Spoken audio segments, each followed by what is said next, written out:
कैसे उदासी राम दल में छाई, शोक में डूब गयल रघुराई और केहू कई चली नाए चतुराई। भाई लखन लाल से बोले हैं भगवान,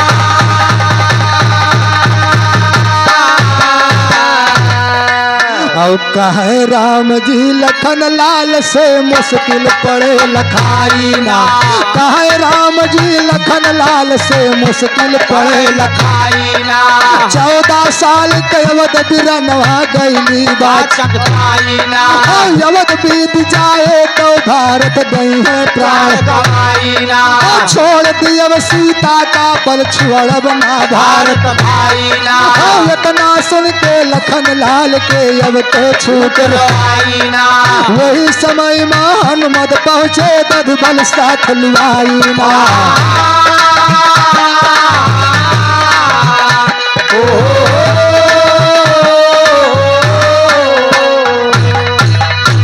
मास्टर हाँ भगवान राम लक्ष्मण से कह रहे हैं वाह कि 14 साल 14 दिन पूरा हो जाए, हाँ अपने भारत भैया से करार कह रहे हैं। वाह भारत भैया से वादा किया था कि 14 दिन 14 साल के अवध पूरा हो जाए, तू हो आई के भरत कुंड पे मिलब। वाह भैया, अगर 14 साल पूरा होने पर हम अपने भारत भाई से नहीं मिलेंगे तो भारत भैया अपन प्राण त्याग देंगे। ओहो सीता को छोड़ दे मगर भारत भैया का ना छोड़ा। इतना सुन के बाबूजी लक्ष्मण रोवे लगी, कहीं भैया आप जा सकते हैं मगर मैं अपनी माँ को छोड़ के नहीं जा सकता हूँ, मैं अपनी सीता माँ को नहीं छोड़ के नहीं जा सकता हूँ, आपको जाना है तो जा सकते हैं। उसी समय में हनुमान दधबल के लेके लंका पहुंच गए। लेकिन कहना क्या हुआ मास्टर, इतना सुन के लखन लाल के अब तो छूट यही समय में हनुमत पहुंचे दधबल साथ किया दंडवत रामचंद्र से भगवान गले। दधबल बोला है प्रभुवर सेवा दीजिए बतलाइना, गुरुवर माधो राम के चेला सभा बीच मागाइना।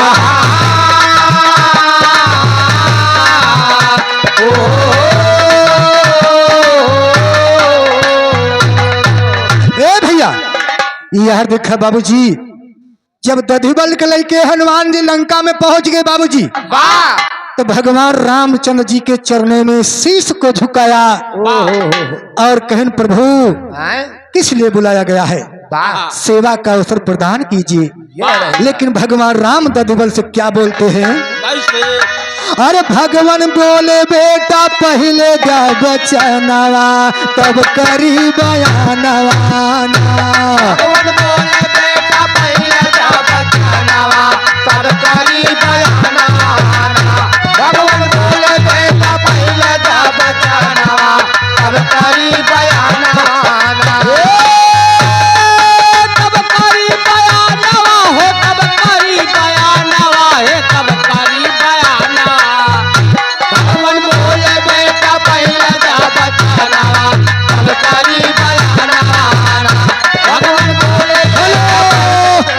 भगवान राम दधिबल से कहने लगे पहले हमका 3 बार वचन दिया तब मैं तुमको काम बताऊंगा।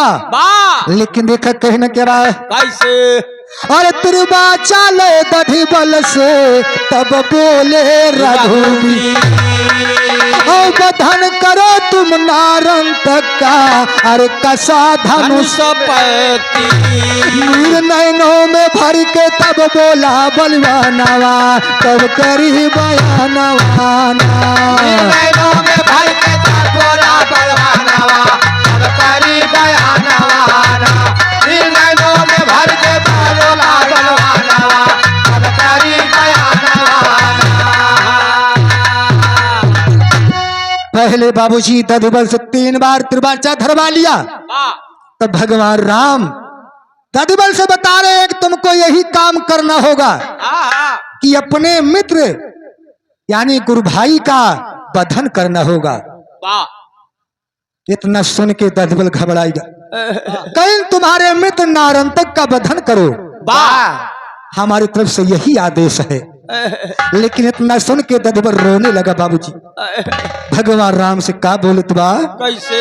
अरे क्षमा करो हे भगवान नारन तक मेरा गुरु भाई। अरे बोला कैसे मित्र पे अपने रण में बाण चलाई। और जाए बधा मित्र तब का कहे जहानवा तब करी बयानवा। जाए बधा मित्र तो का कहे जहानवा तब करी बयानवा। जाए बधा मित्र तो का कहे जहानवा तब करी बयानवा। जाए बधा मित्र तब का कहे जहानवा तब करी बयानवा। जाए बधा मित्र तो का कहे जहानवा तब करी बयानवा। जाए बधा मित्र तो का कहे जहानवा तब करी बयानवा।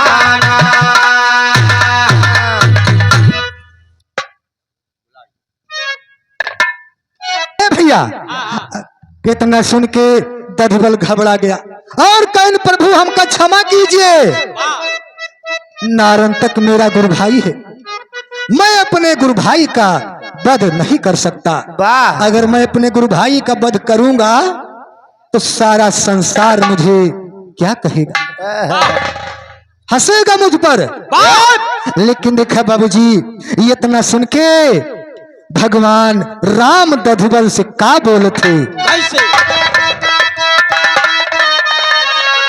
अरे भगवान बोले बेटा लजिया बचावे का परी।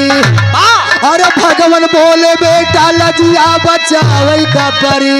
और अपने मितावा पैबानवा चलावे का परी। अपने मितावा पैबानवा चलावे का परी। अपने मितावा पैबानवा चलावे का परी। चलावे का परी हो चलावे का परी। अरे परी हो चलावे का परी। अपने मितावा पैबानवा चलावे का परी। अपने मितावा पैबानवा चलावे का परी। हेलो हेलो तुला पैबानवा चलावे का परी। अपने मितावा पैबानवा चलावे का परी। अपने मितावा पैबानवा चलावे का परी। हो चलावे का परी, हे चलावे का परी, हो चलावे का परी। अपने मितावा पैबानवा चलावे का परी। अपने मितावा पैबानवा चलावे का परी। अगर न मारा गाना रंग तक हो हमारी हारी हो। छोड़ सिया को जाना पड़ेगा सुनो वीर बलकारी। अरे पूछल आज दियानवा तू है अरे जलावे का परी। अरे पूछल आज दियानवा तू है अरे जलावे का परी। अब अपने मितावा पैबानवा चलावे का परी। पैबानवा चलावे का परी। अपने मितावा पैबानवा चलावे का परी। चलावे का परी हो चलावे का परी। अपने मितावा पैबानवा चलावे का परी। अपने मितावा पैबानवा चलावे का परी। वाह। इतना सुन के बाबूजी दधबल बड़े मुश्किल में पड़ गए। अब तो 3 बार तिरबाचा दे चुका है।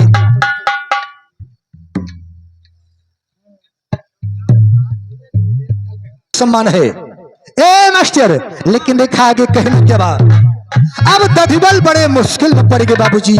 लेकिन कहना बा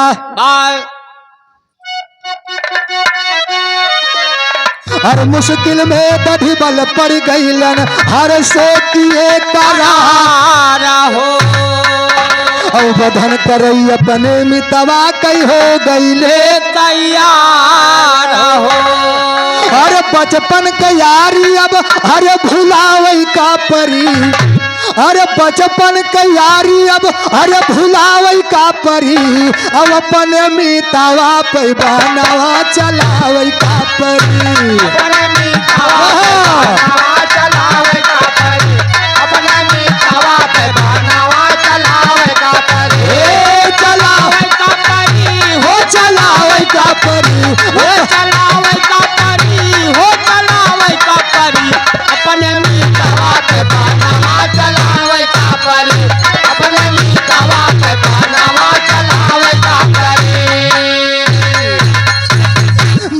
राम कहें दधिबल, आज तुमको अपने मित्र पे बाण चलाना होगा, नहीं तो अगर तुम दधिबल यानी नारंतक पे बाण नहीं चलाओगे तो लंका में हमारी हारी होगी और सीता को लंका में छोड़ के जाना पड़ेगा।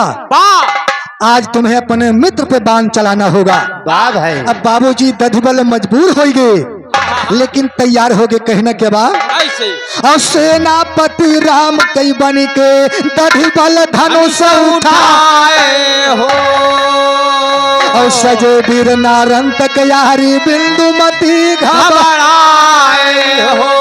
अरे कहे सखी से पिया के हरे रोकावई का परी और कहे सखी से पिया के हरे रोकावई का परी अब अपने मीतावा पे बानवा चलावई का परी अपने मीतावा पे बानवा चलावे का परी अपने मीतावा पे बानवा चलावे का परी चलावे का परी अब अपने मीतावा पे बानवा चलावई का परी अपने मीतावा पे बानवा चलावे का परी अपने मीतावा पे बानवा चलावे का परी। देखिया यार दधिबल तैयार हो गए, कहीं भगवान कौनो बात नहीं बा, अगर ये ऐसी बात है तो मैं तैयार हूँ अपने मित्र पर बाण चलाने के लिए, क्योंकि मैं आपको 3 बार वचन दे चुका हूँ। वाह। यार जब दधिबल तैयार हो गए, बाहरी नारंतक की पत्नी बिंद्रमती को दिल में घबराहट होती बा भाई। और देखा रानी बिंदुमती अपने पति नारंतक को समझाने लगी, बाबूजी वाह। कहीं ना युद्ध करे न जा, हमका कुछ हड़बड़ दिखात बा। भाई। लेकिन देखा रानी बिंदुमती नारंतक के समझावत बा। समझावत कैसे बा बाबूजी? सिंगल लटका में कहना बा, अरे बिंदुमती सुने जब पिया के तैयारी, अरे बिंदुमती सुने जब पिया के तैयारी, अरे चल भैली साज के अरतिया नाराम चल भैली साज के अरतिया नायर चल भैली साज अरतिया नायर चल भैली अरतिया नाराम चल भैली साज के अरतिया नाराम चल भैली साज के अरतिया नायर चल भैली साज अरतिया नायर चल भैली साज के। अरे पहुंची मयनवा पिया के समनवा ऊपर सही लागल दुई नौखिया नाराम बरसे लागल दुई नौखिया नाराम बरसे लागल नौखिया नाराम बरसे लागल दुना। अरे पिया के चरणवा पकड़ के रानी बोली, और पिया के चरणवा पकड़ के रानी बोली, अरे पियावा घुमाई दिया रतिया नाराम पियावा घुमाई दिया रतिया नायर पियावा घुमाई रतिया नायर पियावा घुमाई दिया। रानी बिंदुमती अपने प्रीतम नारंतक के चरणों में बोल रही है कि आज युद्ध करे न जा, हमका कुछ छड़बड़ दिखात बा। लेकिन का बताओ तिबा मास्टर? अरे हम सगुनवा हुवत है बालम, अरे हम सगुनवा हुवत है बालम, अरे सपना दिखाई परा रतिया नाराम सपना दिखाई परा रतिया नायर सपना दिखाई रतिया नाराम सपना दिखाई रतिया नाराम सपना दिखाई परा रतिया नाराम सपना दिखाई परा रतिया नायर सपना दिखाई रतिया नायर सपना दिखाई परा। अरे फर कई नया नवा काग मेल राने, अरे फर कई नया नवा काग मर राने, अरे डर लागई देखे सूरतिया नाराम डर लागई देखे सूरतिया नायर डर लागई देखे सूरतिया नाराम डर लागई देखे।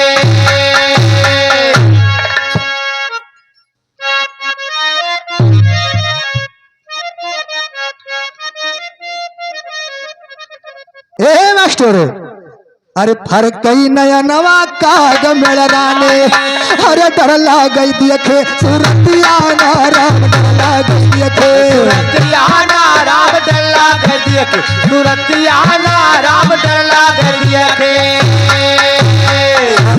एक दिन रथिया घुमाई दिया, अरे आज दिन रथिया घुमाई दिया बालम, अरे लंका के तू ही जतिया ना राम लंका के तू ही। जतिया ना राम लंका का तो ही, जतिया ना राम लंका का तो ही।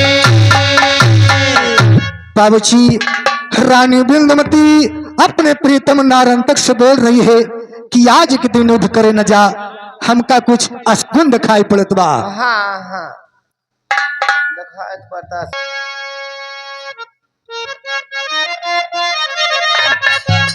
हे, आज दिन रथिया घुमाई दिया बाला, अरे डर लागई दियखे सूरतिया ना राम, डर लागई दियखे सूरतिया ना राम डर लाग दिए के, सूरतिया ना राम डर लाग दिए के।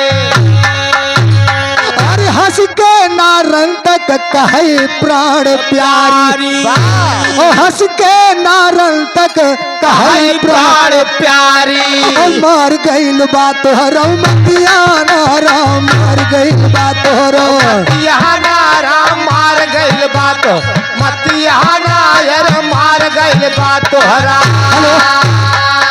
यार देखा बाबूजी इतना सुन के नारंतक बोला, आपके हमका लागत बा दिमाग खराब हो गया बा। नहीं दिमाग खराब, इनका दिमाग बहुत दिन से खराब चलता है, थोड़ा नहीं थोड़ा। पार मत मारी गए बा। लेकिन देखा नारंतक का बोलत बा, लगातार होते विजय मोर रणमा, लगातार होते विजय मोर रणमा, अरे रघुबर कई बिगड़ी हलतिया ना राम, रघुबर कई बिगड़ी हलतिया ना राम रघुबर कई बिगड़ी, हलतिया ना राम रघुबर कई बिगड़ी, हलतिया ना राम रघुबर कई बिगड़ी, हलतिया ना राम रघुबर कई बिगड़ी, हलतिया ना राम रघुबर कई बिगड़ी, हलतिया ना राम रघुबर कई बिगड़ी। खा नारंतक बोलत बा कि लगातार हमार विजय रणमा होत बा, और रघुबर के हालत बिगड़ी गई बा। तो हमका समझावत या कि युद्ध करे न जा, लेकिन कहना के बा आज दोनों भैयन के मोड़ लिया काटी, अरे खुनवन कई बह जाए नदिया ना राम, खुनवन कई बह जाए नदिया ना यार कुनवन कई बह जाए, नदिया ना यार कुनवन कई बह जाए।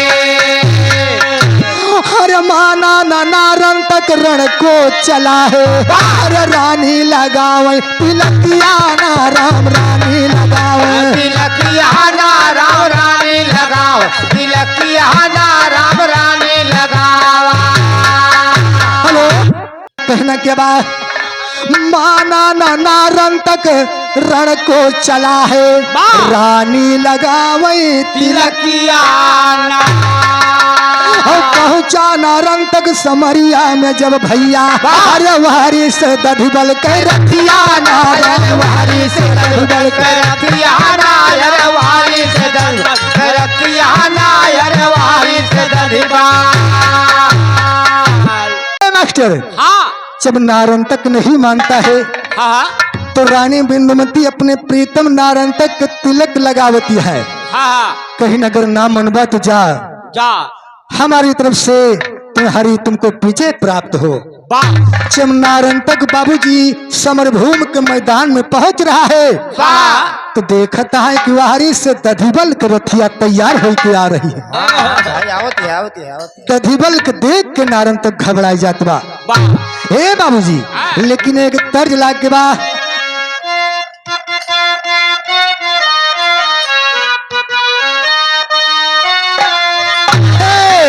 अरे नई झूलनी की छैया बलमो दोपहरिया मनालिया नई झूलनी के छैया बलमो दोपहरिया